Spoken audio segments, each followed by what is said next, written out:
সকাল সকাল রেডি হয়ে আমরা বেরিয়ে পড়েছিলাম চিকমাগলুর এক্সপ্লোর করার জন্য। হোটেল থেকে বেরিয়ে কিছু দূর যেতেই আমরা এরকম একটা ভিউ দেখে কিন্তু দাঁড়িয়ে পড়েছিলাম। আমাদের ফার্স্ট ডেস্টিনেশন ছিল হচ্ছে মুল্লায়নাগিরি পিক। এটা হচ্ছে সেই পিকটা দূর থেকে, এটা হচ্ছে ওটার এন্ট্রান্স। এখান থেকে আমাদেরকে 400 স্টেপস কাউন্ট করে ওপরে উঠতে হবে। ব্যাপারটাকে ভেবে একটুখানি চাপ লাগছিল বটে, কিন্তু আমার কিন্তু পরে কোনো অসুবিধা হয়নি। অসুবিধা হচ্ছিল মানিশার। তারপরে যখন আমরা একদম ওপরে পৌঁছে গেলাম, তখন কিন্তু একটা বেশ ভালো ফিলিং আসছিল, কারণ এটা হচ্ছে কর্ণাটকার হাইয়েস্ট পিক।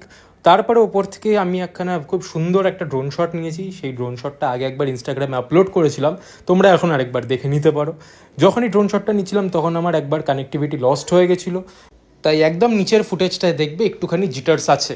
তখন কিন্তু আমার খুবই চাপ হয়ে গেছিলো। সেকেন্ড ডেস্টিনেশন ছিল হচ্ছে কালাথাগিরি ওয়াটারফলস। এটা হচ্ছে ওটার এন্ট্রান্স। এখানটায় ভিতরটা কিছুটা ছিল এরকম। এখানে অনেক মন্দির আছে ভিতরে, অনেক দেবতার, সেখানে পুজো হচ্ছিল। দেখা হচ্ছে পরের ভিডিওতে।